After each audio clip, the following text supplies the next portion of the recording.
to be a teacher. Oh yes, more than a pride, it is a passion to be a teacher. All that we need is better treatment. It is with love we build a nation.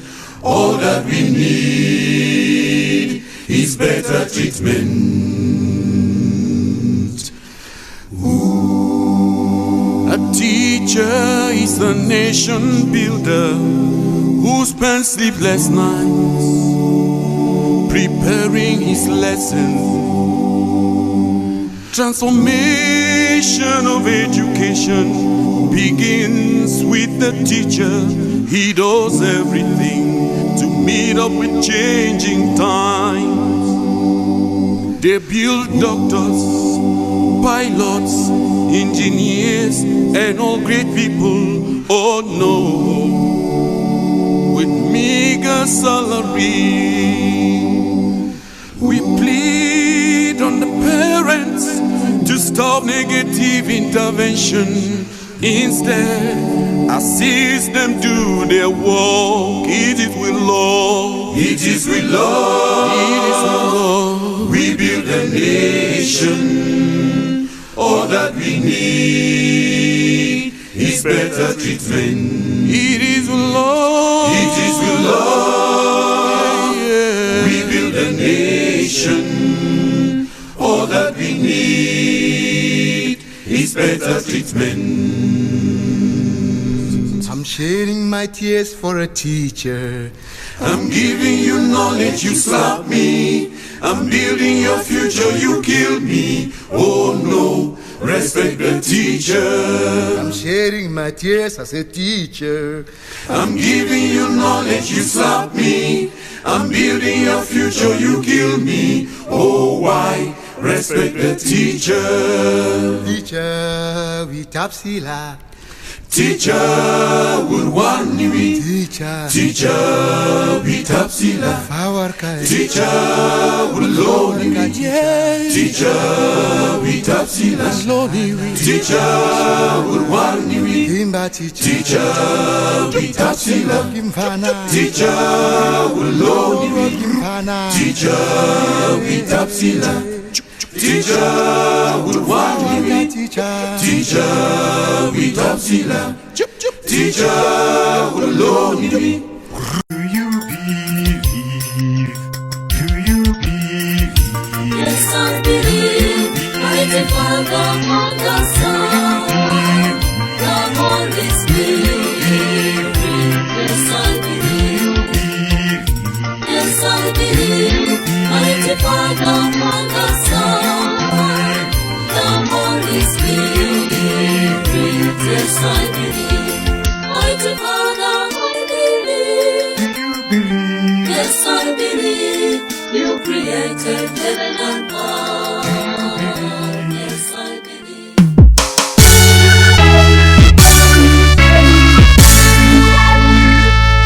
I will sing. I want to make an address for 1 minute.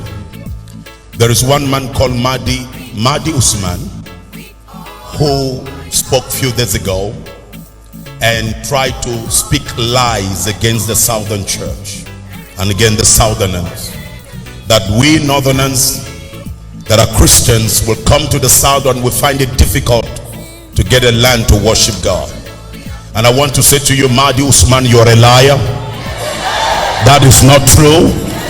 I am a Northerner and I am preaching here in the South. If you look at it as it were, Nigeria, in the north, we are now having all manner of crisis. Insurgency, tribal conflicts all over the country. In my state, 2 years back, there was a full-fledged war between nomadic Fulanis and settled citizens of the communities. Thanks to God, this has been overcome. in Sokoto, Kebbi, Zamfara, Katsina. There's a full-blown war between the Fulani nomads and the Hausa farmers. It's a full-blown war. Now, as it were, the North is involved in all manner of crises, all manner of civil wars. And we think that the introduction of a Muslim ticket or a self-help ticket by APC is a wicked plan to further create divisions within the North. We've tried as leaders of the society to try to live as brothers and sisters, but out of the blues, this demonic proposition just came up, unincited, unnecessary, but there it is. And for all lovers of unity in this country, for all lovers of unity in the North in particular, where we are most affected, this ticket must never succeed. And we must make sure we defeat it in such a resounding manner that nobody in his right senses will ever think about it again, at least in the near future. So we are set on it. We are determined to kill it.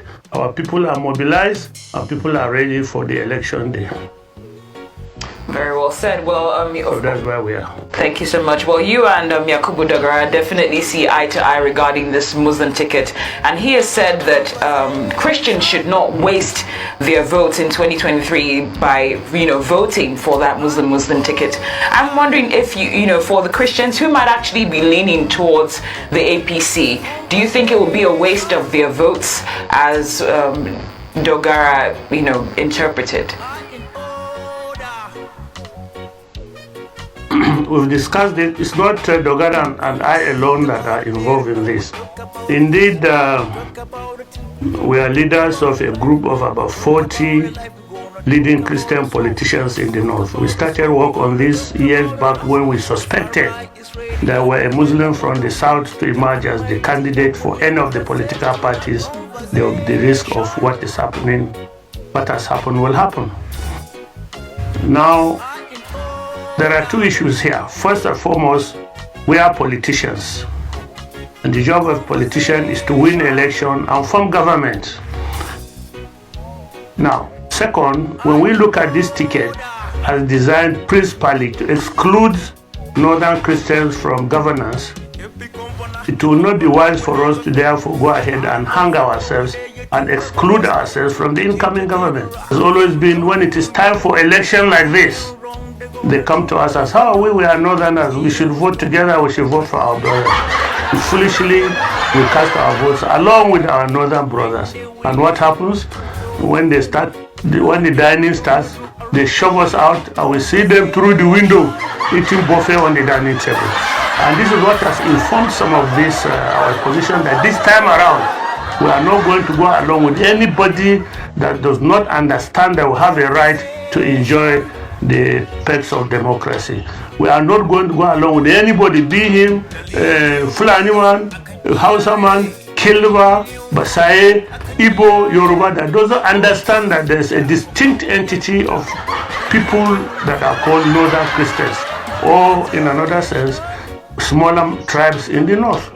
So we are no more going to be, we will not allow ourselves to be deceived into saying, hey, Northerners, we are Northerners, let's vote together.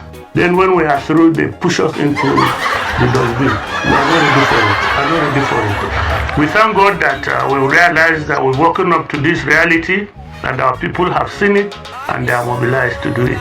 I just released one statistic in one of my speeches in which I said there are about 28 federal universities in the North, including military and other non-civilian institutions. Of those 28, there are only 5 vice chancellors that are of Christian origin. The polytechnics are almost the same statistics. Colleges of education, almost the same. Everywhere you go is Professor Alhaji this, is Muhammad Abubakar this. There's nowhere you see John Jato or something like that. If you go to the medical schools, it's all the same thing. To the extent that we Northern Christians are finding it very difficult to get admission into universities to read good courses. Only those of us that are city dwellers, and God has blessed with some resources, are able to send our children now to medical schools, private medical schools. So why is the northernness? If the Christian can never in his wildest imagination expect to be a vice chancellor of Usman Danfodio University, or Bayero University, or University of Maiduguri, or University of Abuja, or Tafawa Balewa University, or University of Ilorin. No, we are not. No northern Christian, no matter his qualifications, will ever, in his wildest imagination, expect to head these institutions. But where are we? So no more northernness in this matter. Let them put it on the ground, let us see. The dog says that if they told the dog that there was a party in this house yesterday, I say he has not seen it because there was no bone on the ground. Let's see the bone. Then we know where we are. And I want to say that it's time up for the lies that some of you have been lying for all these years, 62 years. The end of your lie has come. You northern Christians and northern Muslims will prove to these wicked men and women that your time is up. And 2023, we are all going to vote for Peter Obi.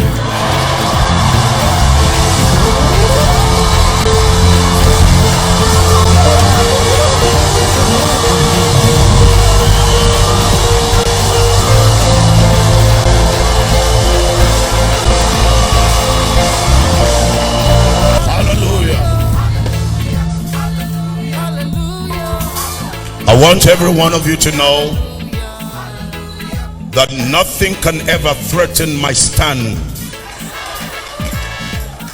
I am not for you. I am for God and for the Nigerian people.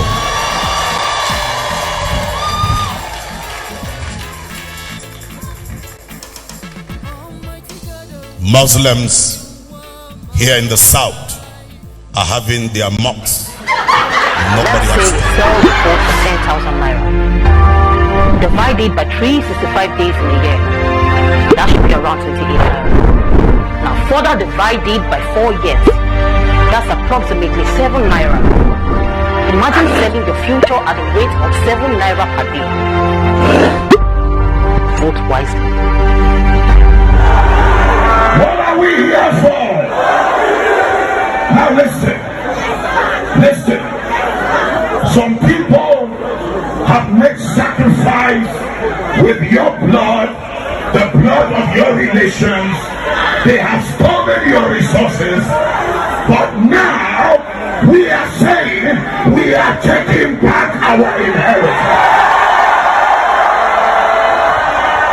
We are taking back our inheritance. Now listen. How many of you are ready to stay under the sun to recover your place? Okay, let me ask you.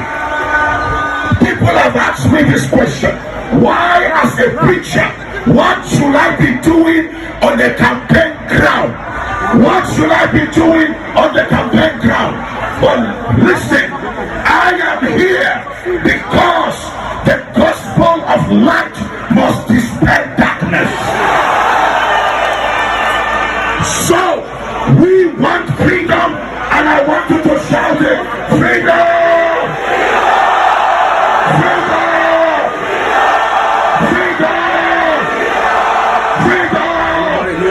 What is happening in Africa? Nigeria is the most crucial place whereby tourists can go in there. Schools closed down. I see no reason why the brother on C Street, they're leaving the country for greener pastures. But when they get to the greener pastures, they look over, they think over. They see the differences, comparison of wherever they are in a place like home. So if you believe that we can fight and go back our country, we target first war against corruption and the higher killers. In-house system, Mr. Peter Obi administration built from scratch Chukwuemeka Odumegwu Ojukwu Teaching Hospital, with 25 building structures. His government funded transformation of massive infrastructural development, accreditation of 12 health institutions, 2 hospitals, also built 10 maternal and child care centers across the state.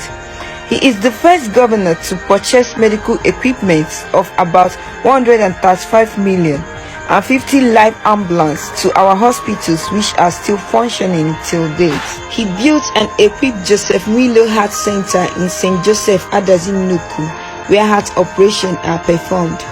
Anambra State was the first state in Nigeria to distribute more than 30,000 computers, 22,500 HP to secondary schools.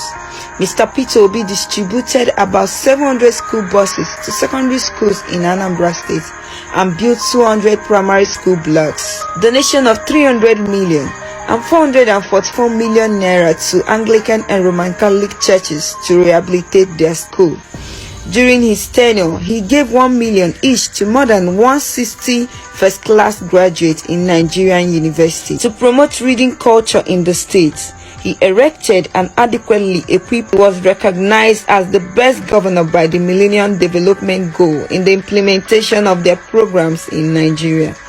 Mr. Peter Obi constructed 2 bridges across the popular Agro Lake in Anocha local government area of Anambra State, a project cost of 2 billion naira. He funded Agro Lake Hotel Project Golden Tulip, reconstruction of Opi-Wake ahead bridge axis of Enugu-Onitsha Expressway to 6 lanes. Mr. Peter Obi constructed 800 kilometers of road network between rural and urban area.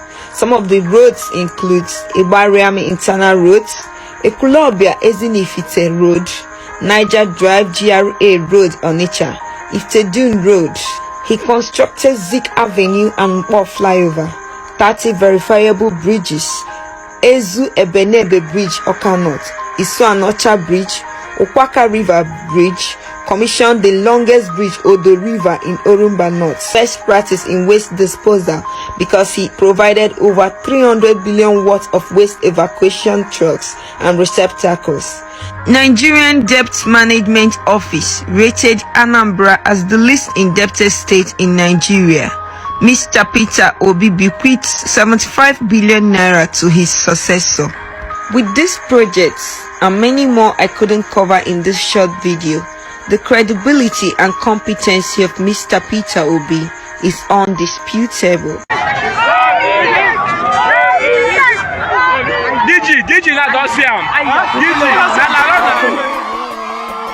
You don't need to be lectured on this. Just watch Bola Tinubu on the stage or anywhere. Tremor on the hands. Instability on the legs. The whole body is shaking. Look at the back of his agbada, misturating. Wait.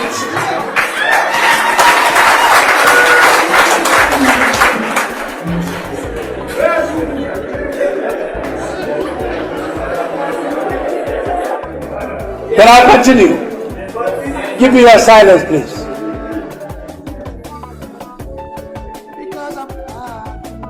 If he walks 10-15 meters, what do you see? Palpitation. To sit down is a problem. To stand is a problem. To prostrate for prayers is a problem.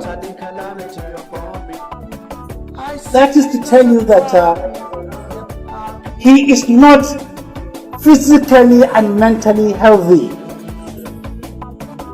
We have seen the danger of electing unhealthy presidents in Nigeria. They happen, It has never happened. Let me give you this rundown.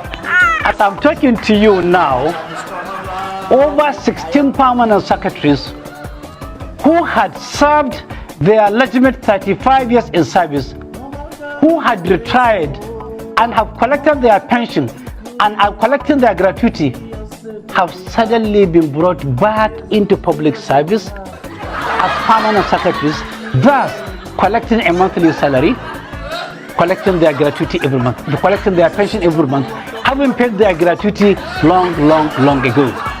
Why are they back? It is because they have been participants in the past looting, and being out of the system will not be safe for the current manager of the Nigerian economy, of the Kaduna State economy.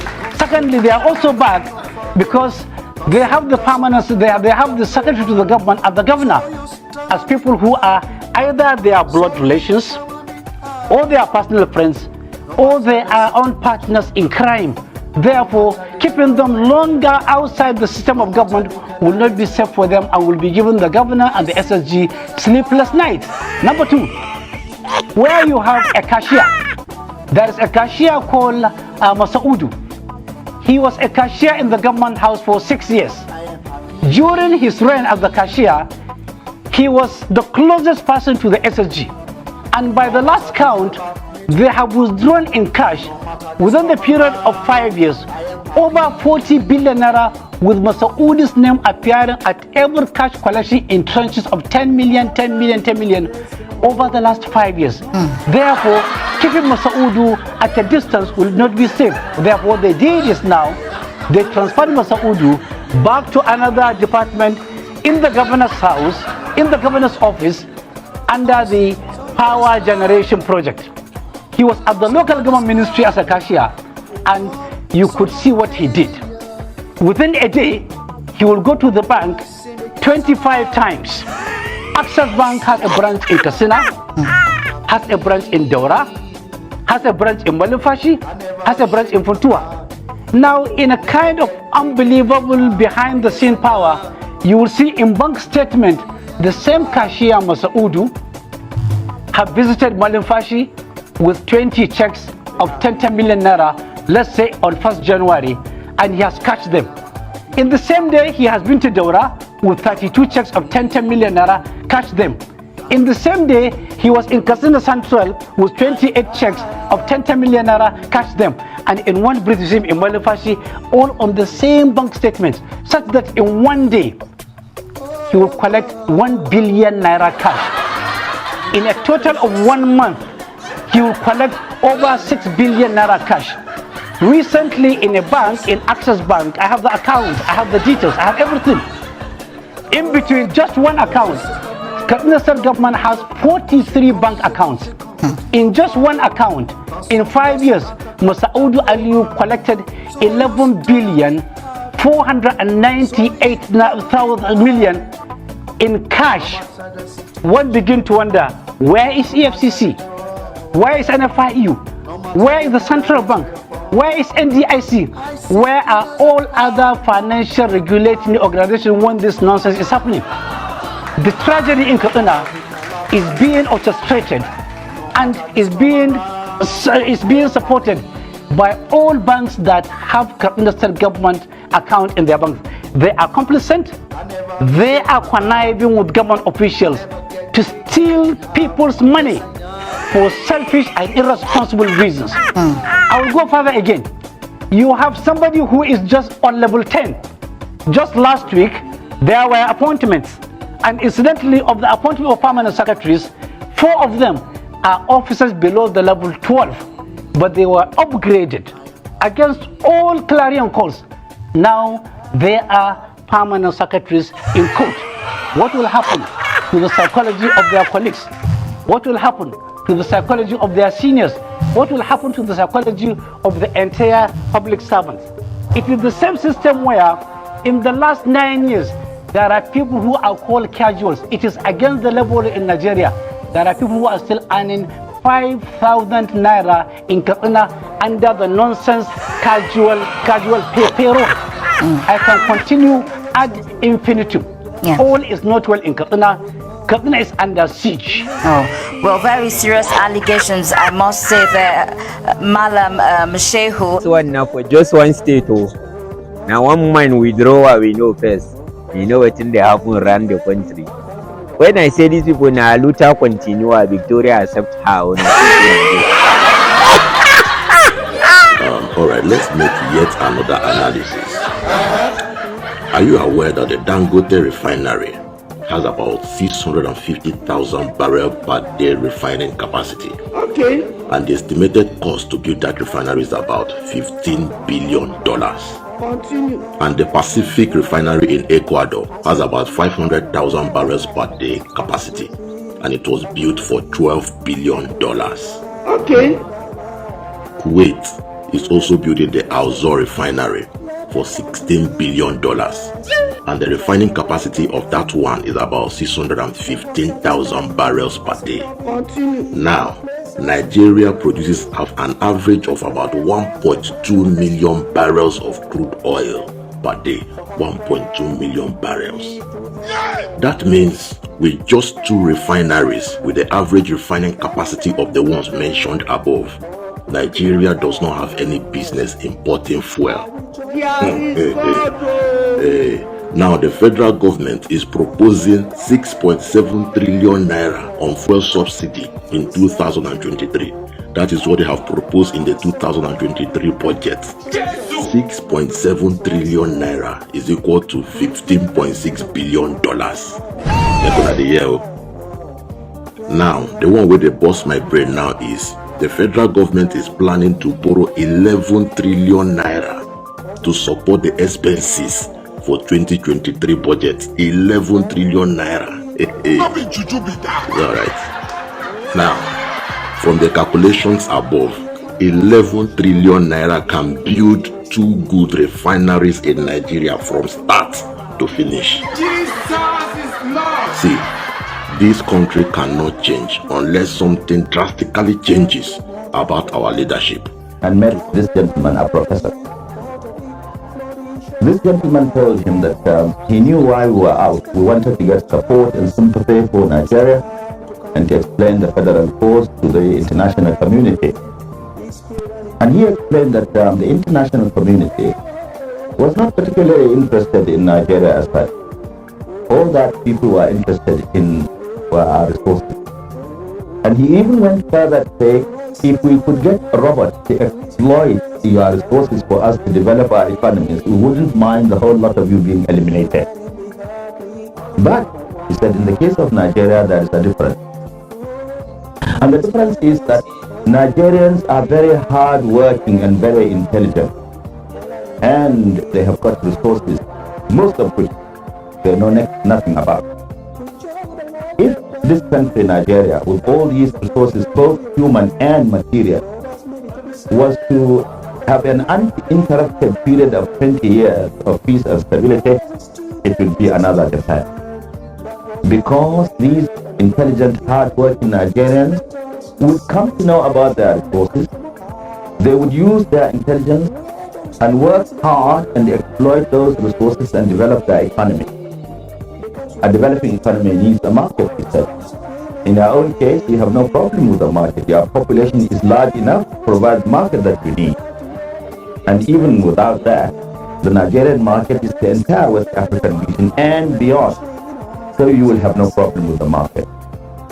Therefore, if you are given an uninterrupted period of 20 years of peace and stability, you will become another Japan, you will threaten our economy, you will be a thorn in our flesh. That was the view of this professor in 1967.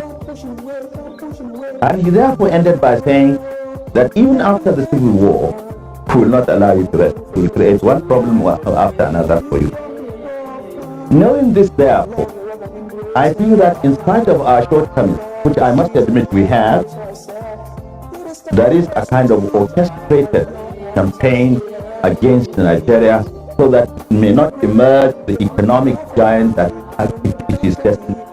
A young man who left the shores of Ghana in the latter part of the 1800s. His name was Tete Kwashi. He traveled to a small place called Fernando Po in Equatorial Guinea now. He worked as a plantation farmer, almost a slave. He was not a middle-level worker. He was not a high-level worker. He was just a worker. But when he left Fernando Po, he brought with him a few cocoa pods. Incidentally, he came from Teshi.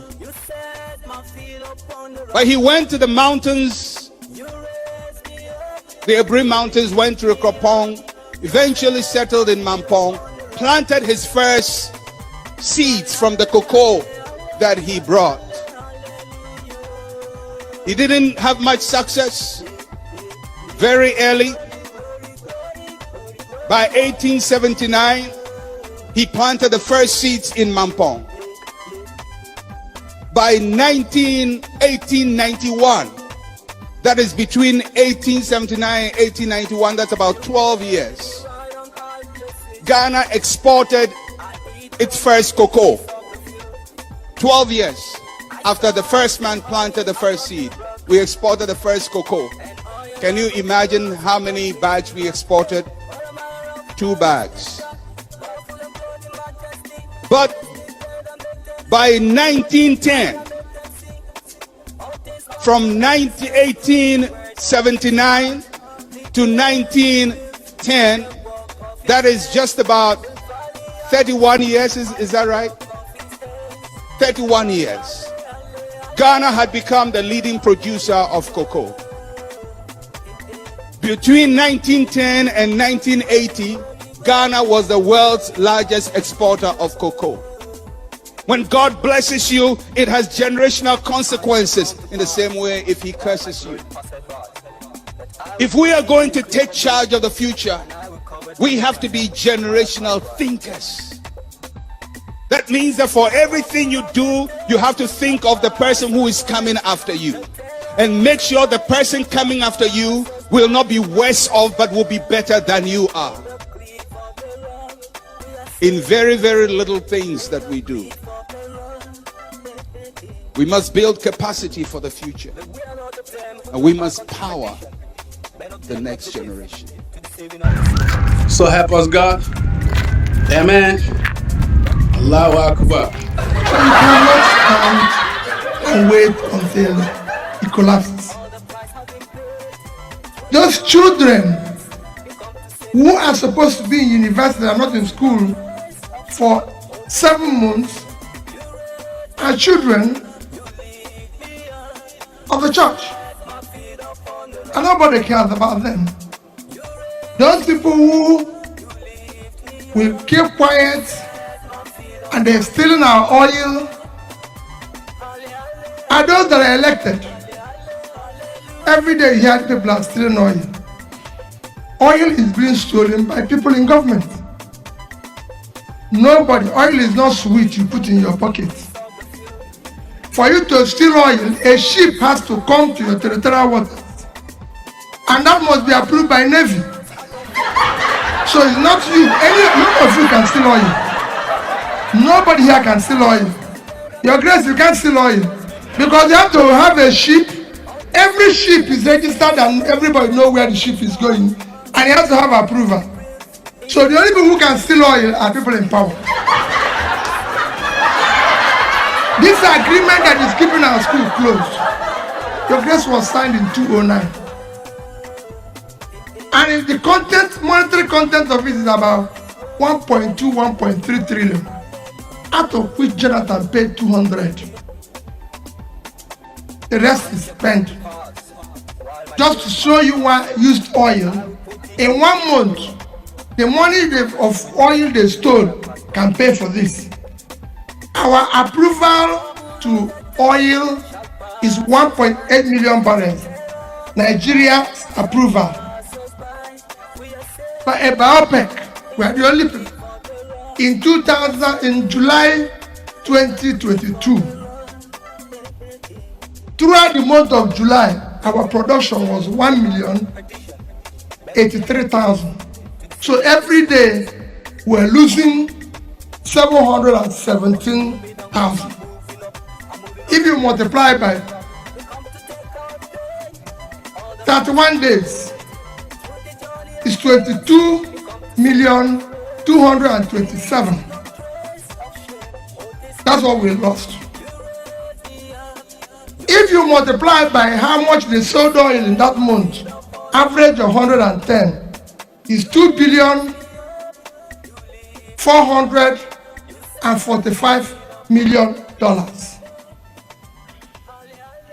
If you use the average rate of 550 to multiply it, is 1,344,750 naira. That is far more than ASU is asking 1 month stealing. We can no longer continue this way. If we continue, you consume everybody. I spoke to European Union this morning, all the ambassadors, and I asked them, stop giving us aid. We don't need aid. We need leadership. Help us to get leaders who can serve this country. We do not require their aid. And I asked them a question. Please, I'm begging you, next year election should not be based on ethnicity, on religion, on connection, or my tongue, or any form of bias.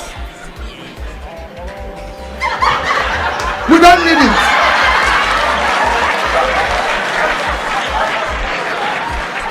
And let anybody who said he wants to be, anybody who said he wants to serve, please let him not speak to you through spokesperson.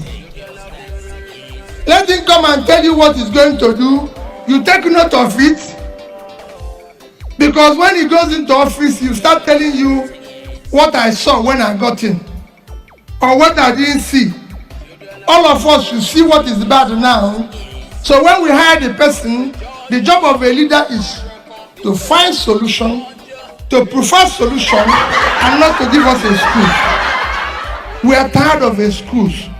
Anything any of us wants to see, let him see it now.